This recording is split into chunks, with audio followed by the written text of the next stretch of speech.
물가를 잡겠다고 빵, 우유, 사무관을 추가했다고 합니다.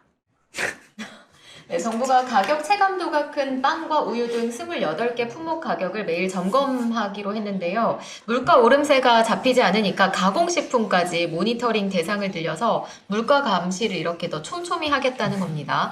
그래서 사무관급 물가관리 전담자를 지정해서 업계의 물가 안정에 대한 협조를 요청한다고 합니다. 당시에 문재인 정부 때 네. 뭐 물가에 관한 언론의 보도는 지금보다 훨씬 심각했습니다. 네, 막 그랬죠. 장바구니 물가 뭐 어쩌고 해가면서 심지어 마트에 칸이 빈 거를 조작해가지고 사재기 일어나고 있다라는 가짜 기사까지 냈던 기억이 나는데 2%만 올라가면 나라가 망할 네. 것처럼 했죠. 근데 지금은 아예 뭐 그런 기사들이 없기도 합니다만 대책도 안 세우는 것 같다는 얘기죠.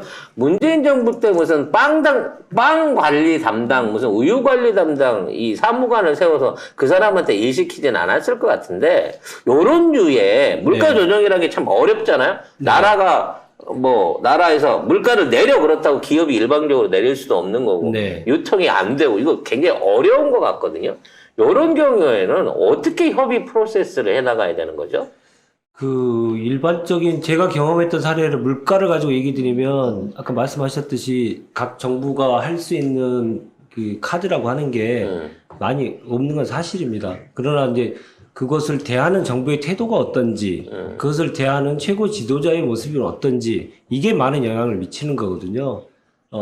그렇다고 한다면 지금 봐서는 지금 각 그 부처에다가 지금 일을 맡겨놓은 거잖아요. 사무관들 시켜가지고 그렇죠. 해놨다는 거잖아요. 가령 예를 들어서 마스크 대란 때 그리고 요소수 사건이 터졌을 때 청와대는 관련 부처에서 파견 나온 청와대 직원들로 전체로 해가지고 TF를 구성해서 각 부처가 칸막이가 없이 이 부처는 이 부처대로 따로 하고 저 부처는 저 부처대로 따로 하지 않고 칸막이를 완전히 지우고 다들 모여가지고 하나의 목표를 향해서 일관되게 같이 가는 시스템을 갖췄죠. 그러나 지금은 그러한 유기적인 시스템을 갖추는 게 아니고 각 개별 부처들이 어떻게 하고 있는지만 모습이 보입니다. 근데 지금의 위기 상황은 항상 위기는 복합적으로 작용을 하지 딱 한 군데에서만 어떤 문제가 일어나지 않거든요. 쉽게 말해서 우유값만 올랐다고 해서 물가가 오른 게 아니잖아. 그래서 저 우유값 올랐다 뭐 여러 가지 올랐다의 가장 근본적인 원인은 거시 정책이 잘못된 거 아니겠습니까? 환율 정책부터 잘못됐던 거고 그리고 돈 관리도 잘못됐던 거고 뭐 이런 것들이 다 영향을 미치기 때문에 복합적이고 종합적으로 해야 되는데 지금은 슬라이스 난 조각조각밖에 안 보인다. 제가 보기에는 그게 가장 큰 문제라고 생각합니다. 이게 이제 이런 겁니다. 장바구니 물가가 올랐다. 예를 들어 뭐 상추가 진짜 수급이 안 돼갖고 상추 한 박스에 16만 원씩 가기도 하고 그런 적이 있단 말이죠. 그럼 상추 값을 내리려고 하는 게 아니라 상추를 비싸게 사 먹더라도 다른 쪽에 있어서 안정적인 떨어지는 가격을 통해 가지고 상세를 할 수 있을 만큼 예를 들어 뭐 배추의 공급을 늘린다든지 네. 아니면 기름값을 깎는다든지 공공요금을 제한을 해가지고 결국은 서민이 소비하고 있는 총 물가 안에서의 부담을 전체적으로 지워줄 생각을 해야 돼요. 근데 이제 우리가 솔직히 지금 얘네들 하고 있는 게 제일 한심한 게 뭐냐면 무슨 품목 하나를 잡는다고 해서 물가가 잡아지는 게 아니거든요. 네. 정말 품목을 잡으려면 미국이나 아니면 중국이 가장 그걸 잘합니다만 쌀이나 밀가루나 육류나 이런 거를 통합적으로 관리해갖고 큰 텀 안에서 관리를 해줘야 돼요. 그러니까 빵값을 잡으려고 잡으면 케이크 값이 그럼 안 오르겠냐고, 라면 값이 안 오르고. 그럼 밀가루를 잡아야 되는 거예요. 쌀을 잡아야 돼. 우유를 잡아야 되고, 식용유를 잡아야 되는 거야. 가장 대표적이고 큰 품목을 잡아줘야 되거든? 그럼 설탕이나 밀가루나 쌀값이 오르는 건 방조예요. 냅둡니다. 그건 대기업들이 하는 부분이니까. 그래 놓고 중소기업이나 뭐 소규모 기업들이나 우유를 판매하는 생산업자들이나 뭐 축산 농가나 이런 데다 대놓고 야 가격 오르는데 돈 올리려고 하지만 니들만 참어 그러면 그 사람들은 어떻게 그거를 감당해서 내냐고 죽으란 얘기밖에 더 내냐고. 근데 이거를 갖다가 아까도 말했지만 굵직굵직한 선에서는 안 쳐다보고 야 빵값 네가 담당했다 그래? 담당하면 뭐 하는데? 빵값이 지금 200원이 올랐습니다. 보고하는 거 말고 뭘 할 수 있는데, 이 사람들이. 뭔 권한을 줘야 빵값을 안정을 시키든 우유값을 안정을 시키든 할 거 아니야. 사무관이 뭘 할 수 있어요? 도대체 사무관이 뭘 할 수 있어 도대체? 모니터링 하는 거죠. 어떻게 바뀌었나. 매일 편의점을 돌아다니면서 여기 포켓몬빵이 100원이 쌉니다. 이쪽에 와서 먹으라고 해야 될 것 같으면 이런 거 말고 할 수 있는 게 뭐 있냐고. 아니 그리고 뭐 김건희가 지금 이렇게 뭐 저기 거기 가가지고 요즘 시장 탐방하고 댕기시죠? 요즘 너무 안 좋아요 하니까 경기가 많이 안 좋아요? 어떡하지 하고 끝이야. 야, 이거 진짜 멋진 답변 아니에요? 이걸 심지어 채널A에서 이거를 그냥 영상으로 내보냈더라고. 그러니까 어떡하지? 끝. 이게 우리 정부의 단책을 그대로 보여주는 거야. 윤석열은 여기 나가지도 않아. 건의가 나가가지고 어떡해요? 많이 힘드시겠어요? 뭐 이런 거지. 참 안 됐네 이거 끝이잖아. 대책이 뭐냐면 돈 있는 나 같은 사람이 시장에 가서 야채 고기를 8만 원어치 사고 팁으로 2만 원을 던져주라는 거예요. 지금 얘가 내고 있는 대책은. 아니 참 근데 공감 능력이 제로라는 거는 이건희 여사 저 복장을 보십시오. 저 시장 가는 복장입니까? 그러니까 저게 하나하나가 사실은 청와대, 그러니까 대통령실의 시스템이거든요. 대통령이 가시거나, 여사께서 어디 가시게 되면 어떤 모습을 비출 건지, 그거 하나하나를 국민들이 유심히 보십니다. 근데 저 재래시장을 가시면서 저 복장으로 가셨다는 건 조롱이죠. 이게 잘못하면. 이 대통령실 사진하고 과거의 문재인 정부의 사진의 가장 큰, 특히나 이런 민생 사진의 가장 큰 특징이 뭐냐면 사진사의 위치가 반대예요. 무슨 얘기냐면 시장을 갔을 때는 상인들. 시장 상인의 모습을 찍어야 되는 거야. 그 주인공은 그렇지, 시장 상인이니까. 그러니까 대통령이 저런 옆모습을 보이거나 여사님 옆모습을 보이면서 많이 힘드시죠? 이래야 되는데 얘는 이미 이상하잖아. 상가 안에 들어가서 상인을 중심으로 해갖고 얘 얼굴이 잘 보이게끔 찍는 사진이 나온다는 거지. 그럼 주인공이 시장이 아닌 거야. 저인 거지. 아, 그건 당연한 거죠. 센터 본능. 아니 그런 상황에서 뭘 아는 게 없으니까 예를 들어 뭐 경기 요즘 너무 안 좋아요 그러면 조금만 뭐 예를 들어 코로나 때문에 그런 거 있으니까 정부에서 뭐 방역 조치라면 좋아질 테니까 조금만 참으시면 좋겠어요 라든지 아니 뭐 시장 지원 대책을 마련하고 있으니까 조만간 어떻게든 도와드릴 수 있는 방법이 있겠습니다. 말로라도 그렇게 해야 되는 거거든. 실제로 그렇게 해야지. 근데 최소한 그렇게 말할 수 있는 게 공직자의 도리인 거야. 대통령 노릇을 하려면 저기 가갖고 경기가 많이 안 좋구나. 어떻게 해요? 라고 오는 건 아니라는 거지 최소한. 아니, 어떡하지? 이게 저는 저 말에서 도대체 본인이 왜 시장을 갔는지에 그렇죠. 대한 기본 개념이 없는 거예요. 시장이라는 곳에 가는 것은 우리가 대체적으로 경제 상황 중에서 특히 물가와 관련됐을 때 시장을 가는 거잖아요. 근데 본인이 왜 시장에 가는지를 모르는 거야. 시장 가서 나 어느 정도 인기 있는지, 나 얼마나 셀럽인지 확인하러 가는 거구나, 본인은. 생각해보니까 그러네요. 근데 제가 너무 상식적으로 생각을 했네요. 이제 구체적으로 이제 말 많이 시키면요. 그러면요, 가게를 파셔가지고 양평요 쪽에 땅을 사세요.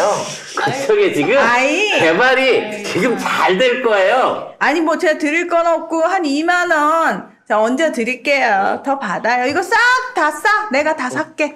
쓰레기가 시래기는 좋아해가지고 시래기 있는 거 제가 이거 다 사드린 거예요. 아니 근데 진짜 웃긴 게 경기가 많이 안 좋아요? 어떡하지 이거는 이거 경기가 뭐야? 좋은지도 안 좋은지도 모르고 갔다는 소리. 너무 신기해라. 경기가 안 좋았어요 요새? 너무 좋은데? 나는 너무 나 요새 너무 수입 좋은데? 왜 여긴 경기가 안 좋지? 이런 거는 주변에서 얘기 안 해주나요? 가는 이유를 또 말해주고. 당연히 가시기 전에 네. 소위 말하는 말씀 자료라고 해서 말씀 자료. 네, 그러니까 나올 수 있는 질문들이 있지 않습니까?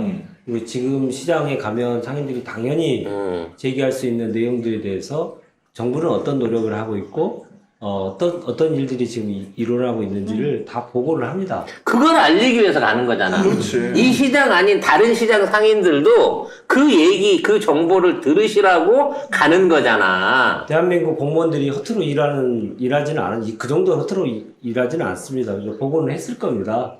했는데 안 보는 거죠.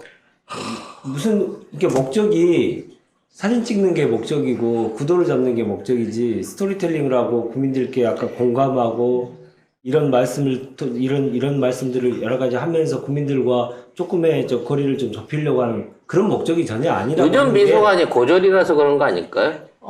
네? 누구요? 의전 비서관이 고졸이었어서 그렇게 잘못된 의전으로 지금 변질된 거 아닐까요? 아유, 이건 고졸 비하 발언이시고요. 큰일 납니다. 네. 예. 공무원들이 일은 안 하는 게 아니고, 일단 그 외에 우리가 늘공이라고 그러잖아요. 그냥 공무원들은 일 잘 늘 하시는데, 문제는 어공이라고 그러죠. 어쩌다 공무원 되신 분들이 조금, 문제가 있는 분들도 있고, 지금 너머데님께서 뭐라고 쓰셨냐면, 이거 마치 아이들이 어린이집에서 시장 체험 나가는 것 같다. 그래서 서민 장보기 체험을 하러 간 거다. 이렇게 써주셨어요. 너무 부끄럽습니다. 그리고 이게 정부의 공식 입장으로 언론이 비판 없이 이런 내용들을 사실은 매기는 거야. 이거 자막 달아줘갖고 저렇게 써버리면, 이건 날리면처럼 어떻게 할 수도 없는 거잖아. 만약에 저게 김정숙 여사께서 저렇게 하셨다면 어떻게 됐을까요? 아, 난리 났을 겁니다. 뭐 알지도 못하면서 쇼했다느니 별별 입에 담기 어려운 얘기들을 계속 했겠죠. 경기도 안 좋은데 상인들 뭐 엿먹이는 영부인 뭐 이런 식으로 했겠지 진짜. 우리 사회 이중잣대를 여실히 보여줄 수 있는 한 장면이 아닌가 싶습니다. 자, 반면에 민주당은 지금 어떻게든 시장 경기와 서민 경기를 살려보기 위한 노력들을 지금 하고 있습니다. 네, 민주당이 내년도 예산안 심사 방향 기자간담회를 열고 정부의 내년 예산안을 심사할 때 권력기관 업무 추진비 등을 중심으로 최소 5조 원 이상 감액할 계획이라고 했습니다. 그리고 이렇게 조성된 예산은 R&D나 새만금, 지역상품권 등 10대 미래 생활 예산에 반영을 해서 증액하기로 했습니다. 윤주영 비서관님이 지금 정책위원회 또 부의장이지 않습니까? 네. 다 말씀할 수 있는 거예요 지금 보면 다 연결돼 있어. 나랑 비슷해. 모든 분야에 네, 전문가야. 아 이거 진짜 경험자 뭐 이런 거. 제가 좀 그렇죠? 자연스러웠어. 자연스러웠어. 이래서 경력자를 뽑는구나. 예. 다 할 수 있어. 네. 자, 요런 식의 정부 예산안을 구성을 할 때, 네. 청와대 대통령실의 역할하고, 네. 이렇게 정부 주무부처에, 그러니까 예산을 관리하는 각 장관들과 주무부처의 예산 설정 방식하고, 교감이 좀 있나요? 당연히 있죠. 응. 문재인 정부에서는 재정기획관실이라고 해서 정부의 예산을 1년 내내 바라보고 일하는 부서가 있었고요. 지금도 어느 부서인지 모르겠습니다만은 재정 문제는 그게 1, 2조도 아니고 300조가 넘는 돈들인데 그걸 어떻게 가만두겠습니까? 다 정부가 다 대통령실이 계속 보고 있죠.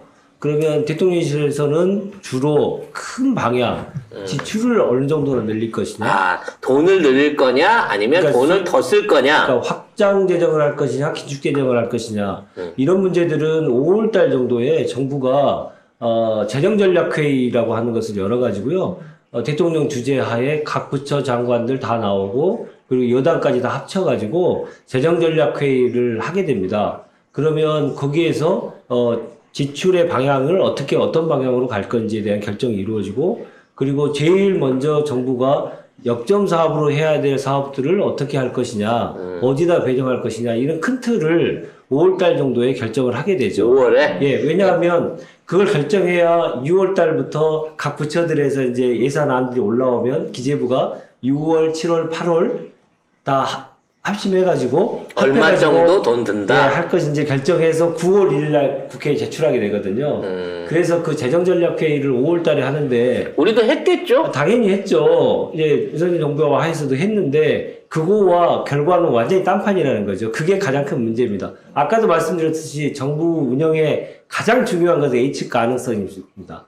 그래 여러 경제 주체들, 국민들 거기에 맞춰서 뭐 미리 대비하기도 하고 미리 준비하기도 하는 거지 않습니까? 근데 그런 회의하고 결과가 완전히 다르면 이건 중구난방한 잡탕밥 아닙니까? 뭐 어디다가 춤을 춰야 될지 모르기 때문에 민생은 점점 더 어려워지는 겁니다. 저는 이해가 안 되는 게 올해 정책 중에 재정을 확대해야 된다. 근데 물가 때문에 안 돼! 라고 하면서 재정을 쥔다는 거예요. 네. 근데 실제 내년도 재정 총액을 보면 올해보다 6%가 늘었어요. 그럼 모든 걸 다 깎고 있어. 모든 부처마다 지금 예산을 많이는 80 아예 없애버리거나 다 깎고 있는데 내년에 정부가 쓰겠다는 돈은 올해보다도 더 많아. 그거는 뭐 진짜로 써야 될 때를 안 쓰고 저는 R&D 예산 같은 거 안 쓰고 불필요한 사회 간접자본 투자를 한다거나 거기는 이제 국지가 워낙 크지 않습니까? 뭐 그런 거 하면서 이제 허투루 돈을 쓰게 되는 거죠. 대규모 개발 사업 같은 네, 거. 그렇죠. 선거를 앞두고 있으니까 더욱더 그렇고요. 그래서 지금 예산을 깎아가지고 상품권 예산이라든지 무슨 뭐 청년 지원 예산, R&D 예산으로 정형한다고 하는데, 자, 예산을 깎는 거는 이게 정부의 검찰 특활비 깎는 거는 의회가 할 수 있어요. 민주당이 할 수 있는데, 자, 깎아진 돈이 이렇게 생겼으니까, 네. 니네가 이거 갖다 R&D에 써! 네. 이거를 지시하거나 강제할 수 있는 권한이 되나요?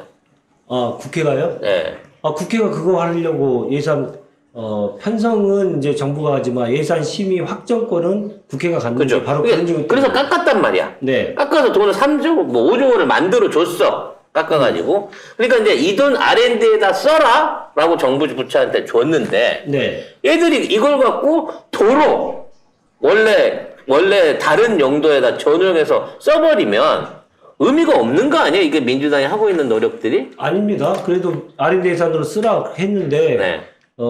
불법적으로 이 전용을 하게 되면 그 관련된 책임을 다 물어야 되기 때문에 국적 책임.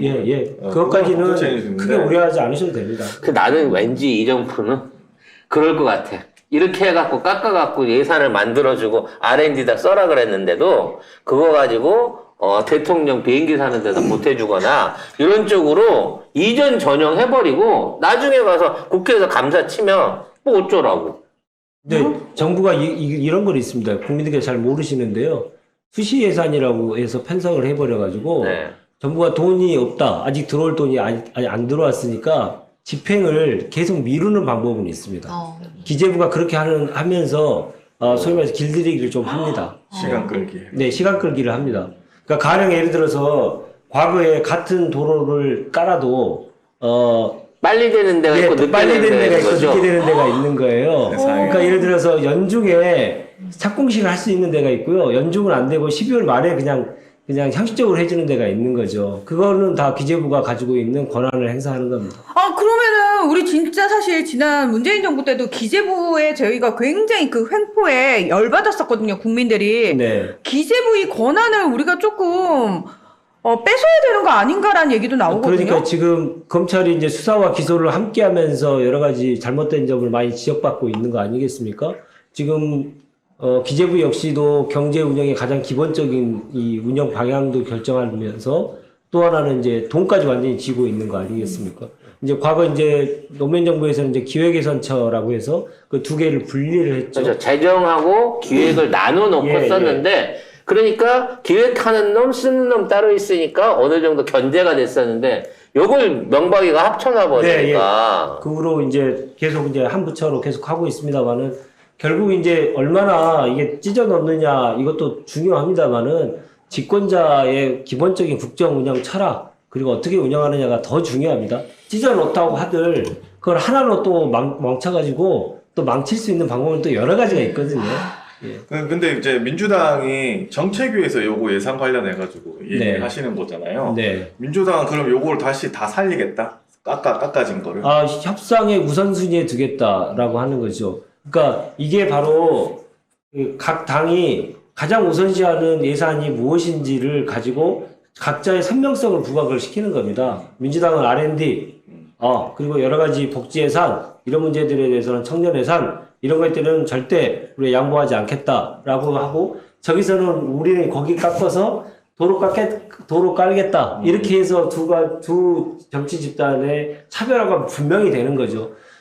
저걸 보실 때 제일 크게 보셔야 될 거는 뭐 예산이 어디로 가는 건 중요합니다만은 각 정당이 지향하는 바가 무엇인지를 분명하게 구별해 내실 줄 아는 게 현명한 유권자의 자세가 아닌가, 태도가 아닌가 싶습니다. 근데 그렇게 민주당에서 해도 결정권자는 또 대통령 아니에요? 아닙니다. 아니- 국회에서 예산의 편성에 대해서는 정부가 책임을 지지만 심의 확정권은 이제 국회에 있죠. 근데 다만 그 중간에 확정하기 전에 이제 기재부의 동의가 필요한 건 사실입니다만은 그러니까. 예.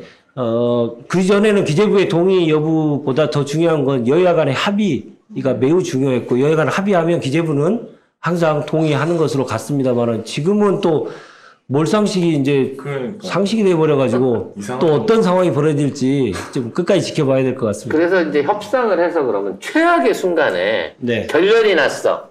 예산안 통과가 안 돼. 네. 어떻게 처리가 됩니까? 자, 협상이 안 되면. 미국 같은 경우에는 셧다운을 해서 중앙정부, 그러니까 예, 연방정부가 다 셧다운 한다고 난리가 나고 막 그러지 않습니까? 근데 그렇죠. 우리나라는 그럴 리가 없습니다. 왜냐하면 준예산제도라는 게 있습니다. 아, 국가재정법상의 준예산제도가 무엇이냐면 우리가 국가가 운영하기 위한 가장 기본적인 것은 늘상 나가는 것들 있잖아요. 공무원 인건비, 국가가 해야 될 국방비 뭐 예, 이런 거.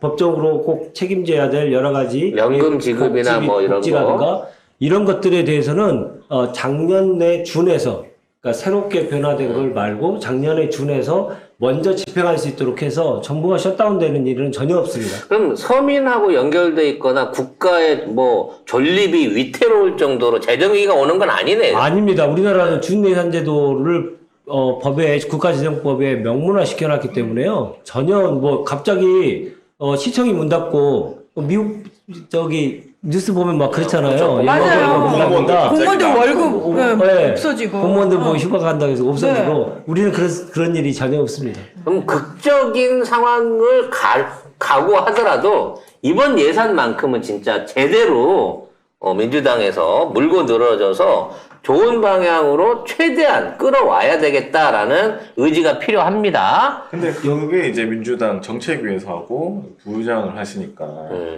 책임이 막중하다. 맞아요. 부의장이신데 실제로 윤재원 비서관님의 말빨이 어느 정도 먹히느냐. 예. 뭐 또 아니죠. 제가 뭐 그렇죠 뭐. 여기서 말은 이렇게 막 잘 해줄 수 있을 것 같이 했는데 결과적으로 아무것도 얻어낸 거 없고 아니 저쪽 협상에 안 응하면 할 수 없는 거긴 한데 근데 그러니까. 정말 중요한 부분을 계속 말씀드리면 이제 예산 가지고 이제 여야 간에 열심히 싸우지 않습니까? 근데 어느 정도 싸우게 되면 이제 언론에서 항상 나오는 게 있죠. 싸움 그만두고 협치해라. 빨리 협치해라, 빨리 끝내라. 근데 정치는 결과적으로는 싸우는 겁니다.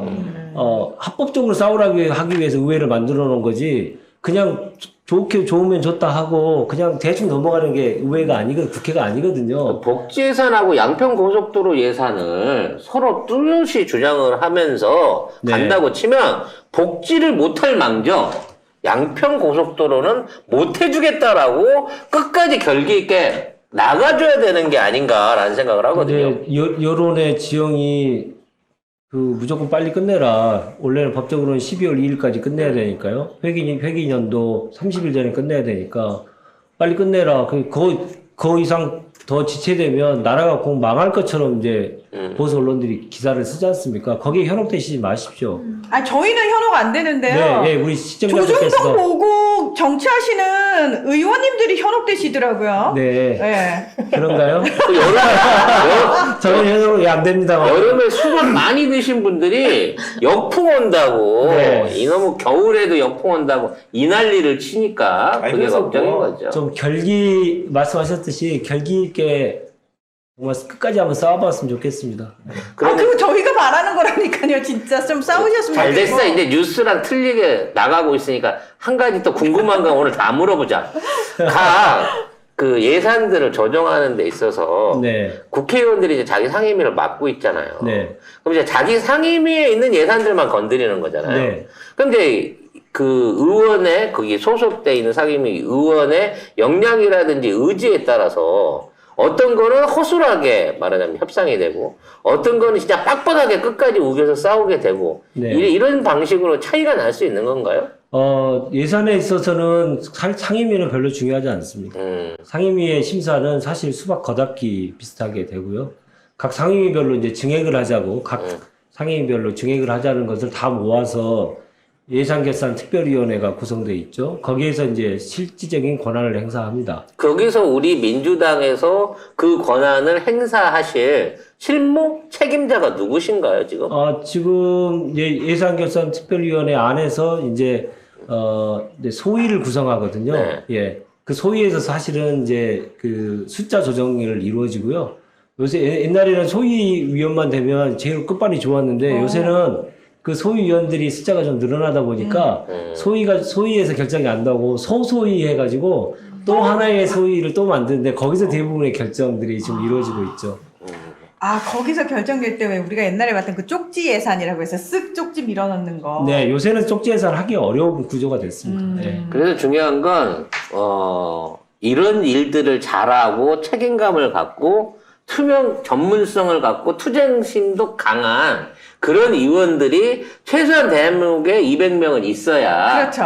이런 엉망진창인 예산의 기획이라든지 집행이 안 일어나도록 조정하고 감시하고 나중에 회개할 수 있다라는 점을 생각을 하시면서 다음번 총선을 위한 손가락 운동 지금 미리 많이 하셔야 될 것 같습니다. 우리 윤재관 비서관님한테 재관둥이라고. 재관궁이요? 아니, 재간둥이 할 때. 재관둥이가 아니라 재관둥이래요. 모르는 게 없는. 예. 이제 앞으로 재관둥이. 거기다 하나 예. 밑에 붙여요. 재관둥이. 재관둥이. 제가 재간둥입니다. 예. 원고도 하나도 없이 이거 방송하는데 참 오늘도 저도 먹고 살기 프린트가 힘듭니다. 고장나갖고 원고를 먹고 왔어요. 진짜 원고를 안 주신 거예요? 원고 없습니다. 원고 없습니다. 이게 하드 테스터죠, 우리가. 물만 보고 있어. 뭔 얘기할지 전혀 몰라요. 자, 여기까지 하고 힐링 타임 갖고 와서 2부 이어가도록 할게요.